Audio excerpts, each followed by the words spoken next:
The most important meal of the day, second breakfast. Hi, everybody. Welcome back to another Second Breakfast podcast. I'm Andy Roth alongside Phil Duvall. Say hi, Phil. Sup? Andy. Feeling taciturn? Andy, I have a very particular set of skills. What are they? I can juggle for at least 5 seconds. Can you really? Yeah, I can juggle. Whoa, wait a minute.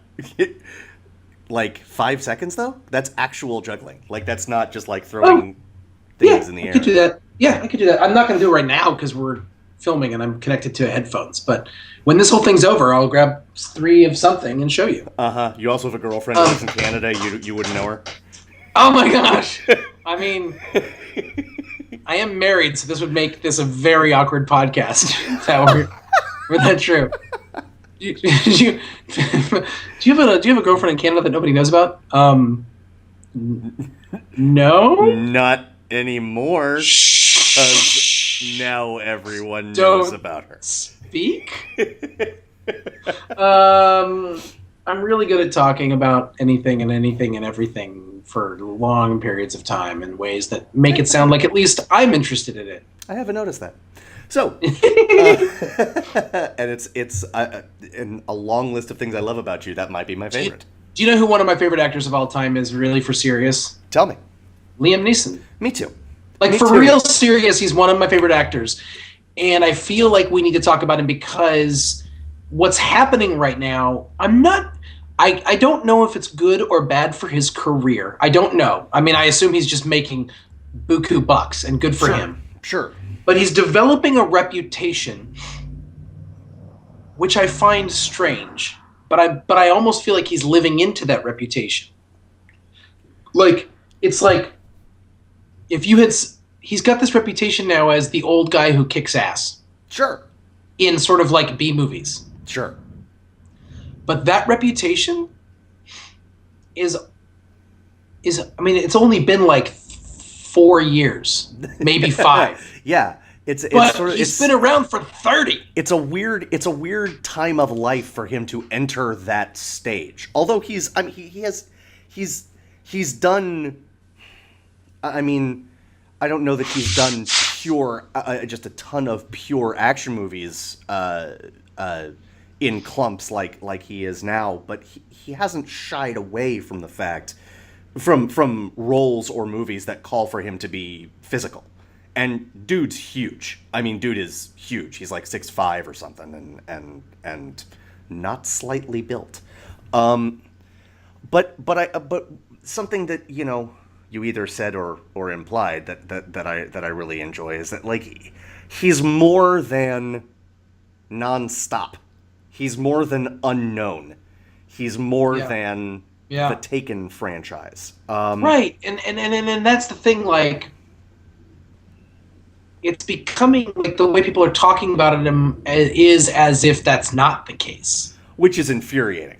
But this is what's infuriating is that it might be becoming true. That's what's infuriating. So here's something that you will find interesting, or I mean, you might not. I'm not the boss of you. I'd better. Can I just say I'd better, or else you're really going to disappoint. Or you'll be auditioning co-hosts.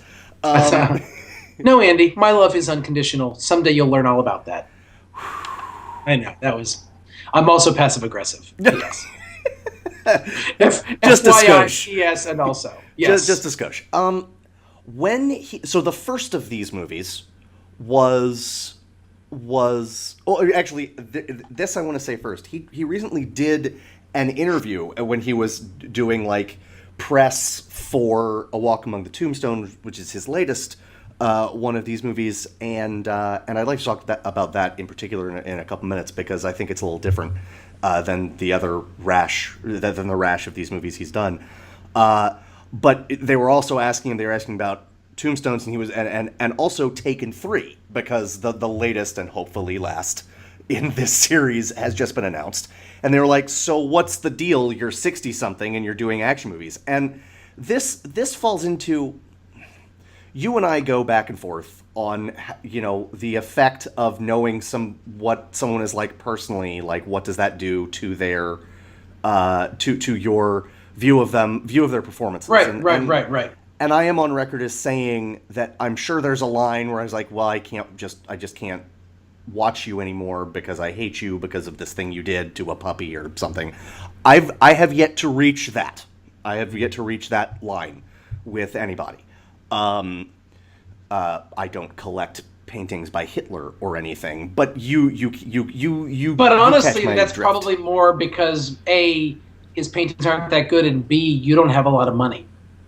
Those are two very, very important aspects to the whole art collection issue. You're not wrong. Well, Hitler art collection specifically. That's true. That's true. His response, and I'm not going to try and do it verbatim or anything. He was like, look, people keep giving me a lot of money for it. They're fun, and it keeps me in shape. So I bring up the whole like personality versus performance thing because he just seems like an awesome dude. He just seems like an awesome dude, and he's also got like the cachet. This is going to sound unbelievably exploitative, and I don't mean it this way, but he had one of those Hollywood marriages that seemed to be genuine with Natasha Richardson. Yeah. And she died in like the weirdest and saddest way possible, and so that makes him more likable.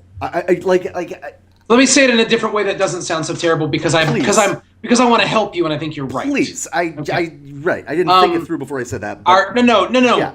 Because what you're trying to say is true. Yeah. Which is the whole world goes, oh man. Totally. Yes, that's right. And then and so you kind of just go, whatever he wants to do is fine with me. If you had an uncle, yeah, who was in a marriage that, you didn't know him that well, right? I mean, he didn't live next door to you, but he's your uncle, right? Maybe he was like in a marriage friend uncle. Yeah, and you saw him a few times a year. Yeah. He wasn't the one who got drunk at parties. He was when he also wasn't super fun, awesome uncle. He was just like, Uncle Liam. And then and he was a pretty talented guy, a guy you were interested in, but again, not like your best buddy in the world. Right. And you knew that he was married, and his wife was Aunt Natasha, and she was cool. And is it Natasha? It was Miranda Richardson, wasn't it? I apologize. Nope, it was Natasha. Okay, so Aunt Natasha's around, and you see her from time to time, and you know her a little bit less than you know him, and then everything seems okay, and then one day she dies in a freak accident. And then, Uncle Liam buys a Ferrari and learns Taekwondo and maybe starts dating a supermodel or something, which I don't even think Liam Neeson has done, but you get my point. Yes. You get my point. Yes. You're kind of okay. Right. Honestly, what ifs? If it is making you happy. Right. Uncle Liam just one day goes, hey, I just want to kick people's asses for a while. Yes. You go yeah, Uncle Liam. And also, it's go do that. Just the way he's like, you know what? I've looked it up. He's 62, and yeah. I have to watch what I eat and run a lot. He just has people who the studio pays to keep him in shape so he can kick people's ass on camera. It sounds great, doesn't it? Right? Doesn't it? Right. I mean, it might be Andy. I think it's my only real regret about not being an actor. Right. I think it might be. At this point, I'm done with being regretting any of it. I'm so happy with what I do. Totally. But it would be amazing if churches were like, we need our priests to be in shape, so they will have personal trainers and dietitians. Yeah. And I'd just be like, I'm in. Yeah, it's like the Peter Jackson movie. It goes by either Brain Dead or Dead Alive. Dead Alive. Yes, where the priest is like, I kick ass for the Lord. If you were that kind of priest, I mean, that'd be awesome. That would be awesome. Yeah. Sarah Michelle Gellar got a lot of flack a few years ago. She was basically like, there's no way that real people can look as good as Hollywood actors look, and she got a lot of flack for it. But it's because they didn't get the rest of her quote. She's like, we have people who cook for us and exercise us so that we look this way. Yeah, and I was like, that makes total sense to me. Of course. And they're generally people who started out beautiful in the first place. It's not a bad point. the great thing about Liam Neeson action star is Liam Neeson action star doesn't look like an action star still. That's true. That's true. So there's something he's very authoritative and, as you said, tall. Yes. And yet he doesn't. He looks, for lack of a better term, he looks soft. Yeah, but you know, and not pudgy, not fluffy, not old, just soft. And it's kind of amazing. And frankly, his softness is one of the things that's made him such an interesting actor in the first place. He's got a very sort of soft look, and he's able to seem approachable and likable, regardless of who he is. Let's not forget, this could be a terrible point, not as terrible as for his wife. Is Schindler's List about to come into play? No. Okay. No. Let's not forget that one of his first action-y movies was Darkman, where the entire point was that he could be anybody, and he is in some sense nondescript and anonymous. Andy. Yeah, you like that? Well done. Thank you. Andy, well done. Thank you. I'm Andy, what's your favorite Liam Neeson movie? And let me say it this way.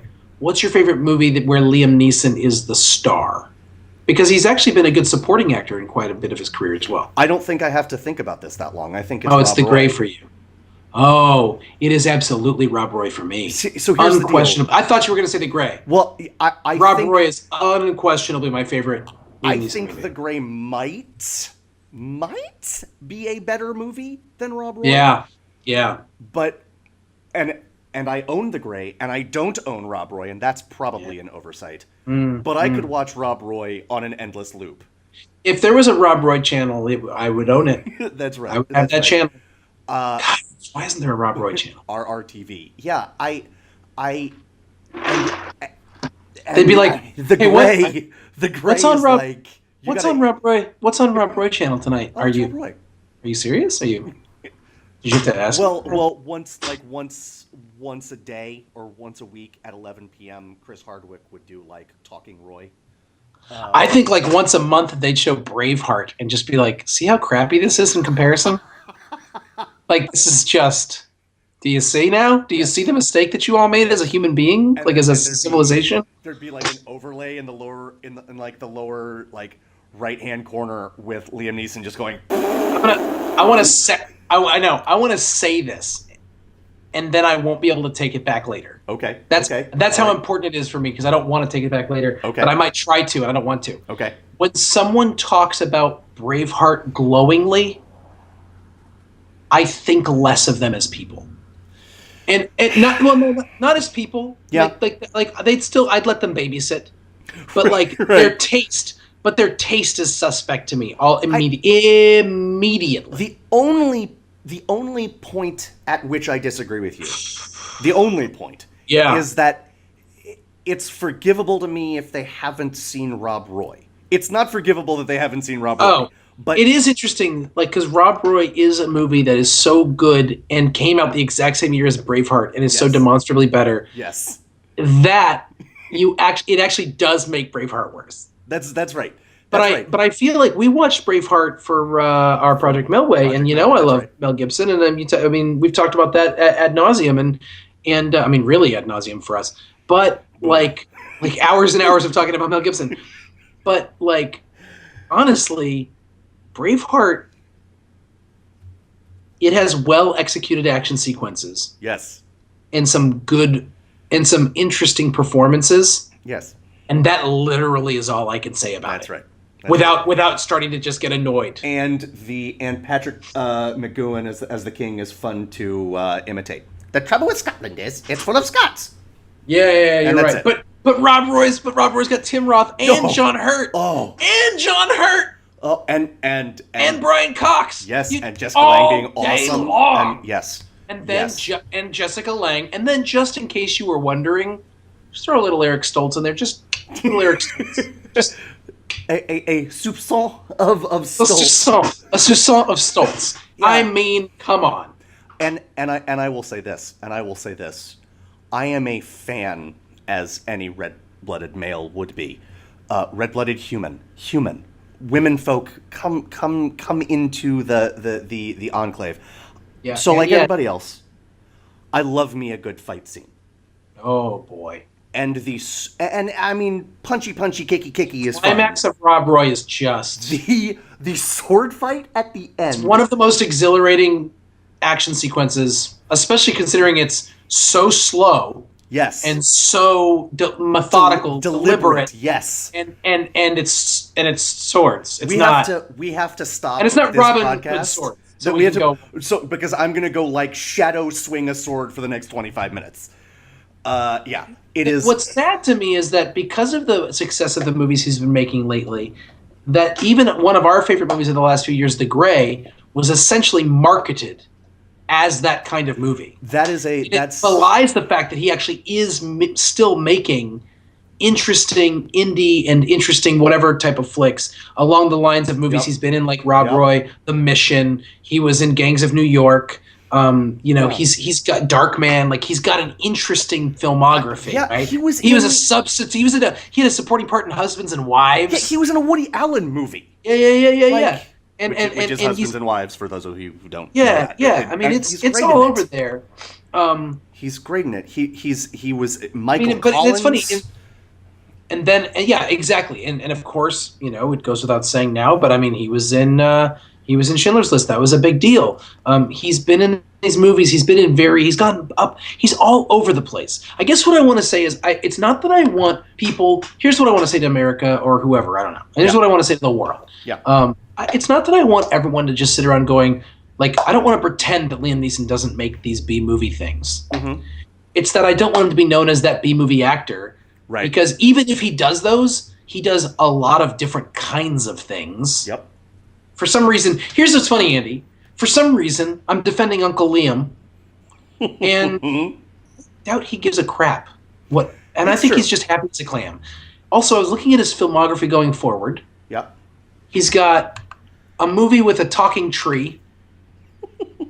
I don't know anything about it except here's the premise. A boy seeks the help of a tree monster to cope with his single mom's terminal illness. Is he the tree monster? I don't. Andy, probably.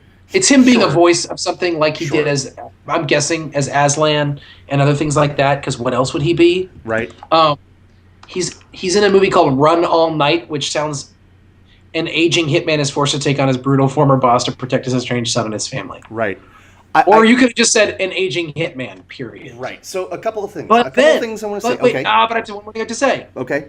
At the same time, the other movie that's on his list is a new Scorsese movie about Jesuit priest missionaries in like Shogun, Japan. Is this Silence?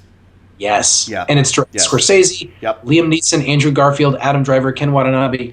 I mean, yeah. And so there's this. It takes me back to this is what we know These are the things we know he does. It's true. And he's going to kill it in that movie. So there's something that I don't know if you remember this, but I find it very interesting that when he was cast in Taken, and when they started to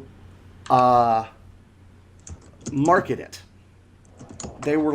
people were like, Liam Neeson, like the dude who cried in Love Actually. And it's like, you know what? My friend was in that, like every other person ever. Yes, he was in that. And it's like, the dude played a Jedi. The dude was Hannibal in the So your point is, when he first was in Taken and people were surprised, you were like, yes. Why are we surprised about this? He's been in all sorts of crazy stuff. He was doing epics. He had just been in Batman Begins. He had just been in Star Wars Episode 1. Like, not just, but like as much as we all try to, it hasn't been long enough for us to forget the Phantom Menace, and he was the best thing in that. He's the best thing in a lot of things. He was in Gangs of New York. He is the best thing. He is the best thing in Phantom Menace, by the way. Yes. And so I find it very interesting how quickly the narrative turned from dude who cried, even though that is ridiculous, to the only thing he does is be action movies. And that brings me to the other thing that I want to say, which is I think if there's a way out of this for him, because clearly doing a variety of movies isn't it, right? Like, he didn't stop doing things like Kinsey. He didn't stop doing things like The Grey. He didn't stop doing things... He's in this movie Third Person that was apparently not very good, but it's a very different kind of movie. He was the bad guy in A Million Ways to Die in the West, which nobody saw because apparently it was terrible, but who cares, right? The point is, if there's a way out of this for him, if he wants it, and he doesn't have to because he's Uncle Liam and he can do whatever he wants, I just want him to be happy. Yeah. I think it might be the latest action movie, A Walk Among the Tombstones, which you have not seen. Interesting. Is that right? You have not seen it? Not seen it. It is... You've been close to raving about this movie. I'm not going to say you've been raving, right? Because you haven't been, but you've been close to it. You've been consistently talking about it. Of the movies of its ilk that he has done recently, I think it's the best. It's not the most fun to watch. I think the most fun to watch is still The First Taken. That movie I could watch pretty much on an endless loop. We need to talk about that in a second, but go ahead. Sure. And I say that because it's just Liam Neeson being a badass. But A Walk Among the Tombstones is what Taken would be if it really made him stretch a little bit. It's not Schindler's List, but like he has to act. He has to act for that movie, and it's an interesting enough story. It's not like pretty early on you meet the bad guys, like you see them, so there's not so much a whodunit aspect as a how are these two groups of people that we're seeing, how are they going to come together and what happens when they do. Honestly, it's kind of like what Taken 2 would have been if he didn't save his daughter in Taken 1. Because he is a broken man, and you learn it's not difficult to know why, but like it's not difficult to figure out why, but you learn why, and there's no way to talk about it without it. So is this kind of like his is this like his Mel Gibson role? Ooh. Like Ransom or what's that movie? The Edge of Darkness. It's got a little bit of that despair vibe going. It shares a common ancestor. It's not the same movie. So it's not like The Brother, but it's just a common. I'm looking forward to seeing it when it comes. I'm looking forward to seeing it when it's on HBO. I gotta say, I think it's really funny that we're snobby enough that we feel the need to defend this man's artistic choices or commercial choices or whatever they would be. To the degree that we've even come up with a scenario that includes his wife's death. I imagine I imagine things like the people we talk about listening to our podcast, which I think is hilarious. Because come on. Totally happens. But I can just imagine like him listening to this podcast and being like, why does everyone always have to bring up my ex-wife? Not ex. Why does everyone always have to bring up my deceased wife? Like, I just wanted to make a movie where I kick someone's ass. Like, that's right. Let's not turn this into pathos. Let's not make this the larger issue. Maybe I'm just a human being, a little paunchy, and I wanted somebody to kick me into second gear without taking Zumba classes. And the thing is, that's as good a reason as any other. Totally. It is funny though, because when we, as fancy pants movie lovers, feel affection. Mr. Fancy Pants. Well, hello, Mr. Fancy Pants. Feel an affection for certain actors. Then the choices they make become personal to us, and we get strangely guarded about them and strangely protective about them. And so all of a sudden, for me, the best example is Johnny Depp. Like now, I have like problems with Johnny Depp. and a big part of that is because I was so emotionally invested in him. Yeah. And growing up too, whatever. I mean, think about it. Growing up, I remember watching. Andy, I was a 21 Jump Street fan. Me too. Right. So my feelings for him go so far back that it's like he was always on the edge, and then he just became a caricature of something. And it's like how much I loved The Simpsons, and then The Simpsons fell off the table. And so it's not just that you can't. It's not just that something isn't what it used to be. It's that it isn't what it used to be in a way that feels like personal. Yeah. And I'm not saying Neeson is even there yet, or that he'll ever be there. Right. Sure. I think it's kind of why we're having the conversation. That doesn't. Like, in the end, Liam, you do you, boo-boo.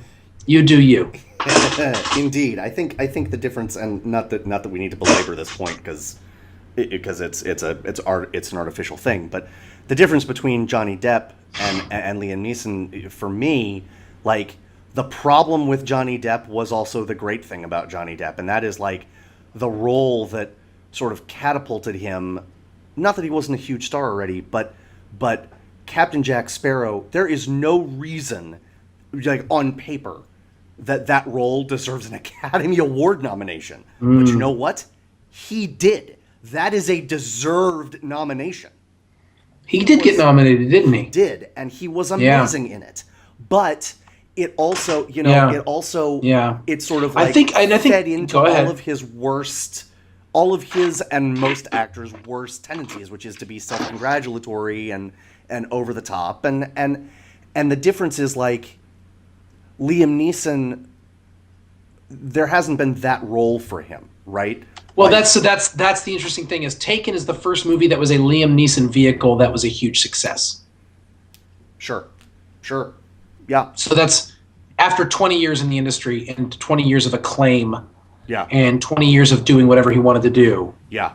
And what does Hollywood try to do? Tries to do the thing that already did. It tries to reproduce success. Right. So, that's true. So part of me is just like, all right, man, you do you. Cash in. Yeah. And with the assumption that he's having a good time doing it. And I mean, he's not going to say, like, it's awful when he's doing press for his movie, but he seems to be loving it. He seems to be loving it. And what makes me happy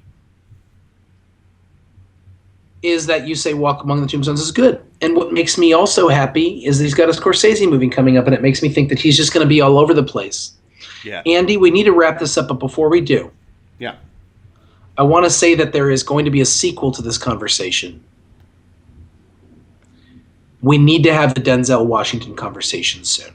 Okay. Because I think the Denzel Washington conversation is a sister to this conversation. He's the American Liam Neeson. Or a kissing cousin.